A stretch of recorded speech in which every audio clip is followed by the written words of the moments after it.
Hello everyone, তোমাদের সকলকে স্বাগত জানাই আমার ইউটিউব চ্যানেল ব্ল্যাকবোর্ডে। আজকে আমরা শুরু করব ক্লাস 12-এর ইংলিশ।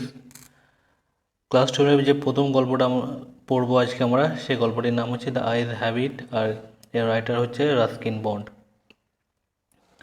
তো চলো গল্পটা আমরা পড়ে নিই, শুরু করি প্রথম থেকে। I had the train compartment to myself up to Rohana. তো রোহনা একটা জায়গার নাম।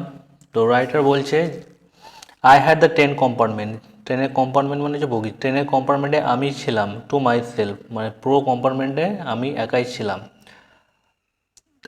I had the train compartment to myself up to Rohana. Rohana পর্যন্ত ট্রেন কম্পার্টমেন্টে আমিই ছিলাম। Then a girl got in. তারপরে কি হলো, একটা মেয়ে ওই কম্পার্টমেন্টে চাপলো। গট ইন মানে চাপা। তো লেখক কোনো একটা স্টেশন থেকে আসছিলেন, আর তিনি রোহানা পর্যন্ত একা এসেছিলেন, আর রোহানাতে একটা মেয়ে চাপলো। The couple who saw her off, actually কথাটা হচ্ছে শি অফ। শি অফ মানে হচ্ছে বিদায় জানানো। তো কাপল, যে দম্পতিটা হাজব্যান্ড ওয়াইফটা তাকে বিদায় জানালো, মানে মেয়েটাকে বিদায় জানালো, ওয়ার প্রবাবলি হার প্যারেন্টস, সম্ভবত তার পিতামাতা। রাইটার বলছে যে দুটো স্বামী স্ত্রী ছিল এবং যারা তাকে বিদায় জানালো, সি অফ করলো, তারা সম্ভবত এই মেয়েটির পিতামাতা। এটা রাইটারের ধারণা, সম্ভবত যেহেতু বলছে। কেন রাইটার এটা বলছে যে তারা পিতামাতা? কারণ তাদের ব্যবহারটা দেখে মনে হচ্ছে তারা পিতামাতা। সিমড মানে মনে হয়, তাদেরকে দেখে মনে হচ্ছিল ভেরি অ্যাংসাস, তারা খুব উদ্বিগ্ন ছিল, চিন্তিত ছিল। অ্যাবাউট হার কমফোর্ট, তার স্বাচ্ছন্দ্য নিয়ে, মেয়েটির স্বাচ্ছন্দ্য নিয়ে তারা খুব চিন্তিত ছিল, যে মেয়েটা ঠিকঠাক যাবে কি না, মেয়েটা কোথায় বসবে, কি করবে, এসব নিয়ে তারা খুব চিন্তিত ছিল। And the woman gave the girl detail instruction, এবং ওই হাজব্যান্ড ওয়াইফের মধ্যে যে মহিলাটা ছিল ওম্যান, সে কী করছিল, gave the girl detail instruction, মেয়েটাকে একদম সব কিছু পুঙ্খানুপুঙ্খ বুঝিয়ে দিচ্ছিল। ডিটেল ইনস্ট্রাকশান মানে পুঙ্খানুপুঙ্খ সব কিছু বুঝিয়ে দিচ্ছিল মহিলাটি মেয়েটিকে। কি বুঝিয়ে দিচ্ছিল? As to where to keep things, কোথায় তার জিনিসপত্রগুলো রাখবে। When not to Lin out of window, Lin out মানে ঝোঁকা, কখন জানলার দিকে ঝুঁকবে না। And how to avoid speaking two strangers, avoid মানে এড়িয়ে যাওয়া, স্ট্রেঞ্জার মানে অপরিচিত ব্যক্তি। এবং হাউ টু অ্যাভয়েড কীভাবে এড়িয়ে যাবে, স্পিকিং কথা বলা থেকে, টু আ স্ট্রেঞ্জার একটা অপরিচিত ব্যক্তির সঙ্গে। তো একজন অপরিচিত ব্যক্তির সঙ্গে কথা বলতে বারণ করছে, জানলা থেকে ঝুঁকতে বারণ করছে, তার মালপত্র কোথায় রাখবে সেগুলো ভালো করে বর্ণনা করে দিচ্ছে। আর তারা দুজনেই খুব উদ্বিগ্ন মেয়েটির চিন্তা নিয়ে। এই সমস্ত কিছু দেখে রাইটার ধারণা করছে যে নিশ্চয়ই এই স্বামী স্ত্রী, এই কাপলটা এই মেয়েটির পিতামাতা। নেক্সট কি হচ্ছে, দে কল দেয়ার গুড বাইস। গুড বাইস মানে যে বিদায় জানানো, তারপর তারা বিদায় জানিয়ে দিল। And the train pool out of the station, pool out মানে এগিয়ে গেল, অফ দ্য স্টেশন থেকে এগিয়ে, স্টেশন থেকে বেরিয়ে গেল, আউট মানে বেরিয়ে যাও। তো স্টেশন থেকে আস্তে আস্তে ট্রেনটা বেরিয়ে যেতে আরম্ভ করলো। As I was totally blind at the time, তো রাইটার এবার বলছে ওই সময়, এই ঘটনাটা যে সময় ঘটছে সেই সময় কী ছিল, আই ওয়াজ টোটালি ব্লাইন্ড, আমি ছিলাম একদম সম্পূর্ণ অন্ধ, অ্যাট দ্য টাইম সেই সময়টা। My eyes sensitive only to light and darkness, my eyes আমার চোখ দুটো কীসে ছিল, সেন্সিটিভ ছিল মানে সংবেদনশীল ছিল। শুধু দুটো জিনিস, আমার চোখ সংবেদনশীল ছিল দুটো জিনিস বুঝতে পারতো। সেই দুটো জিনিস কি, লাইট অ্যান্ড ডার্কনেস, আলো এবং অন্ধকার। হুট করে অন্ধকার থেকে আলো হয়ে গেলে আমি বুঝতে পারতাম, বা আলো থেকে হুট করে অন্ধকার হয়ে গেলে আমি বুঝতে পারতাম যে এটা হলো, কিন্তু আমি অন্ধ ছিলাম। অন্ধকার রুমে যদি আমি বসে থাকতাম আর তারপরে হঠাৎ করে লাইট যদি অন হয়ে যায়, তাহলে আমি বুঝতে পারবো যে লাইটটা অন হলো। বা আমি একটা লাইট অন করা রুমে বসে আছি, হঠাৎ করে ইলেকট্রিসিটি চলে যায় বা লাইট অফ হয়ে যায়, তাহলে আমি বুঝতে পারবো এরকম একটা কন্ডিশনে আমি আছি, আমি অন্ধ, কিন্তু আমি জাস্ট এই জিনিসটাই বুঝতে পারি, আমার চোখ শুধু এই জিনিসটাই বুঝতে পারে। তার জন্য রাইটার কি বলছে, যে যেহেতু আমি সেই সময় অন্ধ ছিলাম, টোটালি আমি কিছু দেখতে পেতাম না, আর আমার চোখ শুধু সংবেদনশীল ছিল আলো এবং অন্ধকারে। I was unable to tell আমি বলতে অক্ষম ছিলাম, আনএবল টু টেল, বলতে অক্ষম থাকা। What the girl look like, মেয়েটি দেখতে কেমন ছিল। তো আমি এটা বলতে পারছিলাম না, বুঝতে পারছিলাম যা যে মেয়েটি দেখতে কেমন ছিল। বাট আই নিউ, কিন্তু আমি এটা জানতে পেরেছিলাম, সি ওর স্লিপার্স, সে স্লিপার পরেছিল। স্লিপার মানে হাওয়াই চপ্পল। সে হাওয়াই চপ্পল পরেছিল। কী করে এটা আমি জানতে পারলাম? From the way they slapped against her heel, কারণ যেভাবে এই চটি দুটো, স্লিপার দুটো স্ল্যাপ করছিল, আঘাত করছিল তার হিলে, তার গোড়ালিতে যেভাবে আঘাত করছিল, মানে হাঁটলে স্লিপারগুলো যেভাবে আওয়াজ হচ্ছিল, তো এই আওয়াজ থেকে আমি বুঝতে পারলাম যে মেয়েটি নিশ্চয়ই স্লিপার পরেছিল। তো এতদূর ঘটনা ঘটলো, ট্রেনে চাপলো মেয়েটি, রাইটার এখন পর্যন্ত অন্ধকার। তার মেয়েটি পিতামাতা তাকে বিদায় জানিয়ে দিল। মেয়েটি কেমন দেখতে রাইটার বলতে পারছে না, রাইটার শুধু এটা বুঝতে পেরেছে মেয়েটি স্লিপার পরে আছে। নেক্সট কী হচ্ছে? It would take me some time to discover something about her love, এটা একটু সময় নেবে। ইট উড টেক মি, আমার একটু সময় লাগবে, টু ডিসকভার, কিছু বোঝার জন্য, সামথিং অ্যাবাউট হার লুকস, তার চেহারা সম্পর্কে কিছু বোঝার জন্য আমার একটু সময় লাগবে। যেহেতু আমি অন্ধ, তো তার চেহারা কেমন দেখতে, কি না দেখতে, ভালো না খারাপ, এই সমস্ত বোঝার জন্য একটু আমাকে সময় লাগবে। অ্যান্ড পারহ্যাপস, এবং সম্ভবত আই নেভার উড, হয়তো আমি আর বুঝতেও পারবো না, বুঝতেও নাই পারি। আমি চেষ্টা করবো তার চেহারা বোঝার কথাবার্তার মধ্যে দিয়ে, কিন্তু এটা যদি বুঝতে যাই আমি কথাবার্তার মধ্যে দিয়ে, তাহলেও আমার একটু টাইম লাগবে। তা টাইম দিলে হয়তো বুঝতে পারি, কিন্তু আবার নাও বুঝতে পারি, যেহেতু আমি অন্ধ। চেষ্টা করবো বোঝার, কিন্তু নাও বুঝতে পারি কথাবার্তার মাধ্যমে। But I like the sound of her voice, কিন্তু তার গলার আওয়াজটা আমার পছন্দ হয়েছিল। তার সঙ্গে কথাবার্তা বলার পরে রাইটার বলছে যে তার যে গলার আওয়াজ ছিল, সেই গলার আওয়াজটা ভালো, আমার বেশ ভালো লেগেছিলো।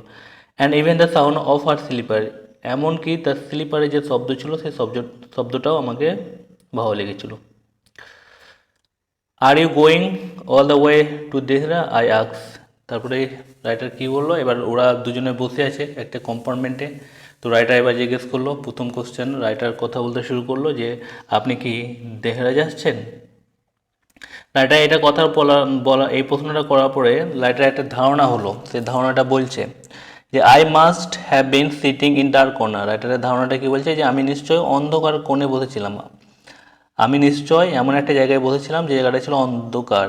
বিকজ, কারণ রাইটারের ধারণাটা কেন হলো যে এই কথাটা যে আমি অন্ধকারে বসে আছি, রাইটার তো অন্ধ, নিজে জানে না আলোতে বসেছে না অন্ধকারে বসে আছে। বিকজ, এবার রাইটার উত্তরটা দিচ্ছে, মাই ভয়েস স্টার্টল হার, কারণ আমার যে গলার আওয়াজটা শুনলো, সেই আওয়াজটা শুনে সে চমকে গেল।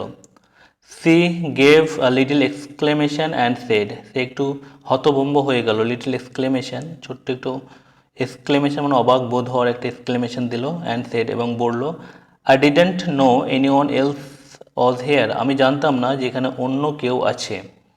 তার মানে মেয়েটিও রাইটারটাকে দেখতে পায়নি, তাই জন্য বলছি যে আমি আমি যে বসে আছি অথচ আমাকে দেখলো না, তার মানে নিশ্চয়ই আমি অন্ধকারে ছিলাম, অন্ধকার কোণের মধ্যে ছিলাম বলে মেয়েটি আমাকে দেখতে পায়নি।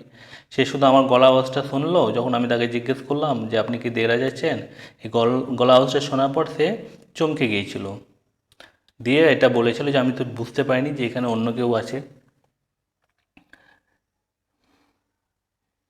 তারপরে রাইটার এবার বলছে, ন্যারেটর বলছে, well it often happen that people with good eyesight, যেটা অফেন হ্যাপেন, অফেন মানে প্রায় ঘটে থাকে যে সমস্ত মানুষের দৃষ্টিশক্তি ভালো, গুড আইসাইট মানে দৃষ্টিশক্তি ভালো, তাদের সঙ্গে কি ঘটে, ফেল টু সি, দেখতে ব্যর্থ হয়, what is right in front of them, তাদের সামনে কি ভালো জিনিস আছে সেই জিনিসটা দেখতে ব্যর্থ হয়। ন্যারেটর এটা বলছে যে এটা তো প্রায় ঘটে থাকে, এটা কোনো নতুন ঘটনা নয়, যে যাদের দৃষ্টিশক্তিটা খুব ভালো, তারা তাদের সামনে যে ভালো জিনিসটা বসে আছে সেই জিনিসটা খেয়াল করতে পারে না, লক্ষ্য করতে পারে না। They have too much to take in, এবার তার কারণটাও রাইটার বলছে যে কেন এটা ঘটে, কারণ তাদের too much to take in, তাদের দেখার অনেক কিছু আছে, ঠিক আছে। আই সাপোজ, আমি মনে করি, এটা আমার ধারণা যে তাদের তো চোখের দৃষ্টিশক্তি ভালো, তাই তারা অনেক কিছু দেখে, আশেপাশে উপর নিচে চারিদিকে দেখতে হয়। They have too much to take in, তাদের দেখার জন্য অনেক কিছু আছে, তাই হয়তো আমাদেরকে খেয়াল করে না, আমাদের মতো ভালো মানুষদেরকে খেয়াল করে না। What's as people who can not see, অন্যদিকে যে সমস্ত মানুষ দেখতে পায় না, অর সি ভেরি লিটিল, অথবা খুব অল্প পরিমাণে দেখতে পায়, মানে যাদের দৃষ্টিশক্তি নেই বা দৃষ্টিশক্তি খারাপ, অল্প দেখতে পায়। Have to take in only the essential, তারা কি have to take in only the essential, essential মানে প্রয়োজনীয়, মূল বিষয়। তারা কি করে, শুধু মূল বিষয়গুলি গ্রহণ করে, যেগুলো মূল বিষয় তাদের প্রয়োজন সেগুলোই গ্রহণ করে, উপলব্ধি করে। যে মানুষগুলো অল্প দেখে বা দেখতে পায় না, তারা সব কিছু গ্রহণ করে না, তাদের যেটা প্রয়োজন, যে জিনিসটা বোঝা প্রয়োজন সেই জিনিসটাই বোঝার চেষ্টা করে। Whatever register most tellingly on their remaining sense, তো তাদের যে রিমেনিং সেন্স আছে, রিমেনিং সেন্স মানে অবশিষ্ট ইন্দ্রিয়, আমাদের যে পঞ্চম ইন্দ্রিয় আছে, দৃষ্টি তার মধ্যে একটি ইন্দ্রিয়, তো দৃষ্টি তো তাদের নেই, তার মানে বলছে রিমেনিং সেন্স মানে বাকি যে ইন্দ্রিয় আছে, সেই ইন্দ্রিয়তে যে সমস্ত জিনিস টেলিংরি, রেজিস্টার টেলিংরি মানে যার যা দায়িত্ব আছে, অন্য ইন্দ্রিয়ের যার দায়িত্ব আছে, ঠিক আছে, নাকের যা দায়িত্ব, কানের যা দায়িত্ব, সেই দায়িত্বগুলো ঠিক সেই সমস্ত ইন্দ্রিয় দ্বারা সব কিছু ঠিকঠাক গ্রহণ করে। শুধুমাত্র দৃষ্টিশক্তিতে তাদের নেই, এই ইন্দ্রিয়টার কাজ তারা ঠিকঠাক করতে পারে না, বাকি সমস্ত ইন্দ্রিয়র কাজ তারা ঠিক করে গ্রহণ করে। যে এই ঘটনা ঘটলো, রাইটার প্রথমে কোশ্চেন করলো যে আপনি কি দেহরাজ আছেন, তার উত্তরে মেয়েটিকে বললো যে আমি তো বুঝতে পারিনি যে এখানে অন্য কেউ আছে। দিয়ে তার উত্তরে এবার রাইটার বলছে I didn't see you either, আমিও আপনাকে দেখিনি। আই সেড, আমি বললাম, রাইটার বলল, but I heard you come in, কিন্তু আমি শুনতে পেলাম যে আপনি আসলেন। তো রাইটার এটা রিপ্লাই দিল। দি রাইটার আবার ভাবছে, I wonder if I would be able to prevent her from discovering that I was blind. তো রাইটার বলছে যে আমি একটু ভাবলাম, একটু অবাক হয়ে ভাবলাম যে আমি কি তার কাছ থেকে গোপন রাখতে পারবো, প্রিভেন্ট মানে গোপন রাখা, তার বোঝা থেকে গোপন রাখতে পারবো, from discovering, prevent her from discovering মানে তার বোঝা থেকে গোপন রাখা, ফ্রম হার ডিসকভারিং তার বোঝা থেকে গোপন রাখা, আমি কি তার বোঝা থেকে এটা গোপন রাখতে পারবো কি যে আমি একজন অন্ধ, যে আমি তাকে বুঝতে দিতে চাই না যে আমি অন্ধ, এটা কি আমি গোপন রাখতে পারবো। Provided I keep to my seat, provided মানে যদি, যদি আমি আমার জায়গায় চুপচাপ বসে থাকি, আই থট আমি ভাবলাম যে যদি আমি আমার জায়গায় চুপচাপ বসে থাকি, ইট শুডেন্ট বি টু ডিফিকাল্ট, তাহলে এটা খুব একটা কঠিন কাজ হবে না, যে আমি আমার অন্ধত্বটা তার কাছ থেকে লুকিয়ে রাখবো, এই কাজটা খুব কঠিন হবে না যদি আমি আমার সিটে চুপচাপ বসে থাকি। দ্য গার্ল সেড, তারপরে গার্ল কি বললো, এই কথাটা রাইটার বললো। তারপরে এবার মেয়েটি বলছে, মেয়েটি কি বলছে, মেয়েটি বলছে I am getting of Saharanpur, আমি সাহারানপুরে নামবো। যেহেতু রাইটার প্রথমে প্রশ্ন করেছিল আপনি কি দেরা যাচ্ছেন, তার উত্তরে মেয়েটা বলছে যে আমি সাহারানপুরে নামবো। My aunt is meeting me there, আমার আন্টি সেখানে আমার সঙ্গে সাক্ষাৎ করবে। তো সাহারানপুরে আমার আন্টি আমার জন্য ওয়েট করছে, প্ল্যাটফর্মে ওয়েট করবে, যখন প্ল্যাটফর্মে ট্রেন ঢোকার টাইম হবে তখন। তারপর রাইটার বলছে then I had better not to get too familiar, তাহলে আমার উচিত হবে, ফ্যামিলিয়ার মানে পরিচিত হওয়া, তাহলে আমার উচিত হবে আপনার সঙ্গে টু ফ্যামিলিয়ার মানে খুব বেশি পরিচিত না হওয়া, নট টু গেট, তো আমার উচিত হবে তাহলে যে আমি যেন আপনার সঙ্গে খুব বেশি পরিচিত না হই। I replied aunts are usually formidable creature, কারণ আন্টিগুলো সাধারণত খুব ভয়ঙ্কর প্রাণী হয়, ফর্মিডেবল ক্রিয়েচার মানে হচ্ছে ভয়ঙ্কর প্রাণী। Where are you going she asked, তো মেয়েটি এবার জিজ্ঞেস করলো যে আপনি কোথায় যাচ্ছেন, তো তার উত্তরে বলা হচ্ছে to Dehra and then to Mussoorie, তারপরে মাসুরি যাব। এবার তা এটা শোনার পর মেয়েটি বলছে oh how lucky you are, আপনি অনেক ভাগ্যবান। I wish I were going to Mussoorie, আমি যদি মসুরি যেতে পেতাম। আই লাভ দ্য হিলস, আমি পাহাড় খুব পছন্দ করি, স্পেশালি ইন অক্টোবর, বিশেষ করে অক্টোবর মাসে। Yes this is the best time I said, আমি বললাম যে হ্যাঁ অক্টোবরটাই খুব ভালো সময়। কলিং অন মাই মেমোরিজ, আর বললাম যখন, তখন আমি আমার পুরনো স্মৃতিগুলোকে মনে করলাম, কল অন মানে মনে করা, পুরনো স্মৃতি মনে করা। তো যখন আমি বললাম যে হ্যাঁ অক্টোবরে বেস্ট টাইম, তখন আমি অক্টোবরে যে সমস্ত পুরনো স্মৃতি আছে সেগুলি মনে করতে লাগলাম। কি কি আছে, the hills are cover with wild dahlias, আর সেই সময় পাহাড়গুলো কী হয়, বন্য ডালিয়া ফুলে একদম পরিপূর্ণ হয়ে ওঠে। দ্য সান ইজ ডিলিশিয়াস, সেই সময় সূর্যটাও বেশ মধুর হয়ে ওঠে, একদম ঠিক খুব উষ্ণও থাকে না খুব ঠান্ডাও থাকে না, একদম মধুর সূর্যের আবহাওয়াটা, উত্তপ্তটা একদম মধুর হয়ে ওঠে। অ্যান্ড অ্যাট নাইট, এবং রাত্রিবেলায় you can sit in front of a log fire, আর যে কেউ রাত্রিবেলায় কি একজন লগ ফায়ারের সামনে বসে থাকতে পারে। লগ ফায়ার মানে কিছু কাঠ এক জায়গায় করে আগুন জ্বালিয়ে তার সামনে বসে থাকা। And drink a little brandy, এবং সেই আগুনের সামনে বসে অল্প পরিমাণে ব্র্যান্ডি পান করতে পারো। ব্র্যান্ডি মানে এক ধরনের মাদক দ্রব্য, মদ পান করতে পারো। তো এরকম কন্ডিশন থাকে অক্টোবর মাসে। Most of the tourist have gone, আর অক্টোবর মাসে বেশিরভাগ ট্যুরিস্টরা যারা আসে তারা চলে যায়। অ্যান্ড রোডস আর কোয়েট, এবং রাস্তাগুলো শান্ত হয়ে যায়।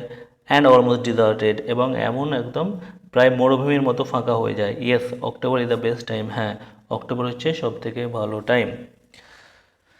তো রাইটার যখন বললো যে অক্টোবরটা ভালো টাইম, তখন রাইটার অক্টোবর মাসে তার পুরনো স্মৃতিগুলো মনে করলো যে কেমন থাকে ওর অক্টোবর মাসে মসুরি, এবং সেগুলো মনে করলো এবং বললো যে হ্যাঁ, অক্টোবরটা হচ্ছে সব থেকে ভালো টাইম। সি ওয়াজ সাইলেন্ট, তারপরে সে কিছুক্ষণ চুপচাপ হয়ে থাকলো। আই ওয়ান্ডার, একটু আমি ভাবলাম, if my words R touch হার, যে আমার কথা তার মনে দাগ কেটেছে কিনা, যে আমি অক্টোবর মাসের তাকে সুন্দর বললাম, এই বিভিন্ন কথাবার্তা বলতে শুরু করলাম তার সঙ্গে, তা আমার কথাগুলো তার মানে দাগ কেটে টাচ করেছে কিনা তাকে, সেটা নিয়ে আমি একটু ভাবলাম, অবাক হয়ে ভাবলাম। Or whether she thought me are romantic fool, নাকি সে আমাকে ভাবছে কি আমি একজন রোম্যান্টিক ফুল, একজন বোকা। ঠিক আছে, রোম্যান্টিক ফুল মানে বোকা, প্রেমিক, এরকম কিছু ভাবছে কিনা। Then I made a mistake, তারপরে আমি একটা ভুল করে ফেললাম। কি ভুল করলাম, যে what is it like outside, যে বাইরেটা কেমন দেখাচ্ছে। আই আস্কড, আমি প্রশ্ন করে পড়লাম, যে আমি প্রশ্ন করলাম যে বাইরেটা কেমন দেখাচ্ছে, এটা যেন আমার ভুল। কেন এটা ভুল, কারণ রাইটার যেহেতু এই কোশ্চেনটা করা মানে বোকামো, যেহেতু বাইরে থেকে কেমন দেখাচ্ছে সেটা কেউ করবে না, এটা শুধু অন্ধরাই করতে পারে। তো রাইটার নিজের অন্ধত্বটা গোপন রাখতে চাইছিল, অথচ সে এমন একটা কোশ্চেন করে বলে যেটা অন্ধরাই করতে পারে, যে বাইরেটা কেমন দেখাচ্ছে। যার দৃষ্টিশক্তি আছে, যে দেখতে পায়, সে কাউকে জিজ্ঞেস করবে না যে বাইরেটা কেমন দেখাচ্ছে, সে নিজেই তাকিয়ে দেখে নেবে। আর রাইটার কিন্তু এখানে ভুলে গিয়েছিল এক সেকেন্ডের জন্য, এক মুহূর্তের জন্য, যে আমি অন্ধ, ও আমার অন্ধত্বটা তার কাছ থেকে লুকাচ্ছি, এটা ভুলে গিয়েছিল। দিয়ে এরকম একটা কোশ্চেন করে ফেলেছিল যে বাইরেটা কেমন দেখাচ্ছে। She seemed to find nothing strange in this question, কিন্তু সে, তাকে দেখে মনে হলো না যে এই প্রশ্নের উত্তরে সে খুব একটা স্ট্রেঞ্জ, অস্বাভাবিক কিছু পেলো, যে এরকম একটা প্রশ্ন করলাম, কিন্তু সে গুরুত্ব দিল না যে কেন এরকম প্রশ্ন করলো, অস্বাভাবিক কিছু একটা ভাবলো না। Had he noticed already that I could not see, দিয়ে রাইটার বলছে তাহলে সে কিছু অস্বাভাবিক মনে করছে না এই কোশ্চেনটা, তাহলে কি সে অলরেডি নোটিস করে নিয়েছে যে আমি দেখতে পাই না। But her next question remove my doubt, তারপর আমার এই যে সন্দেহ হলো, ডাউট মানে সন্দেহ, আমার এই যে সন্দেহ হলো সেই সন্দেহটা রিমুভ হয়ে গেল, দূর হয়ে গেল। কেন দূর হয়ে গেল, তার পরের কোশ্চেন, সে তারপরে যে আমাকে যে কথাটা বললো সেই কথাটা শুনে আমার সন্দেহ দূর হয়ে গেল। কি সন্দেহ হয়েছিল, যে সে হয়তো বুঝতে পেরে গেছে আমি অন্ধ, তো এই যে সন্দেহ জন্মেছিল এই সন্দেহটা তার পরের প্রশ্নটাতে দূর হয়ে গেল। সেই পরের প্রশ্নটা কি, why don't you look out of the window, আপনি নিজেই কেন জানলার দিকে বাইরে তাকাচ্ছেন না, আপনি জানলার দিকে বাইরে তাকান, তাহলে আপনি বুঝতে পারবেন। সে জিজ্ঞেস করলো। তার মানে সে নিশ্চয়ই এখনো বুঝতে পারেনি যে রাইটার অন্ধ। রাইটার যদি অন্ধ হতো, সে বুঝতে পারতো, তাহলে সে বলতো না আপনি বাইরের দিকে দেখুন, জানলার দিকে কেমন দেখাচ্ছে বাড়িটা। দিয়ে এটা শোনার পর রাইটার কী করলো, I moved easily along the birth, তারপর আমি বার্থ ধরে সরতে আরম্ভ করলাম। বার্থ মানে যে ট্রেনে বসার জায়গাটাকে বার্থ বলা হয়। তো যেখানে বসেছিল রাইটার, সেই বসা জায়গা দিয়ে আস্তে আস্তে সরতে আরম্ভ করলো, বসার জায়গাটাতেই। And fell for the window ledge, এবং জানলা খুঁজতে লাগলো। উইন্ডো লেজ মানে জানলার কিনারা, জানলার ধার খুঁজতে লাগলো। ফেল ফর মানে খোঁজা। তো রাইটার আস্তে আস্তে গেল জানলার দিকে, যেখানে বসেছিল সেখানেই, বার্থে বসে থেকে থেকে, আমরা যেমন বসে থেকে থেকে ট্রেনে মাঝে মধ্যে সরে যাই পাশ কাটিয়ে, সেরকম আস্তে আস্তে গেল জানলার ধারে এবং জানলাটা খোঁজার চেষ্টা করলো। দিয়ে জানলাটা খুঁজতে পেয়ে গেল। অবশ্যই এটা অন্ধ হলে পেয়ে যাবে, বসে চেয়ারে সিটে বসে আছে, সে তো জানলার দিকে চলে যেতেই পারে। দ্য উইন্ডো ওয়াজ ওপেন, তো রাইটার বুঝতে পারলো যে জানলাটা খোলা ছিল। অ্যান্ড আই ফেসড ইট, এবং আমি জানলার দিকে ঘুরলাম। Making a pretend of studying the landscape, pretend মানে ভান করা, আর ল্যান্ডস্কেপ মনে হচ্ছে ভূমিরূপ, বাইরে যে ভূমিরূপ আছে সেটাকে ল্যান্ডস্কেপ বলছে। স্টাডিং মানে এখানে পর্যবেক্ষণ করা। তো জানলার দিকে ঘুরলাম আমি, দিয়ে একটা ভান করতে লাগলাম। কি ভান করতে লাগলাম, যে বাইরে যে ভূমিরূপ আছে সেটা পর্যবেক্ষণ করা ভান করতে লাগলাম।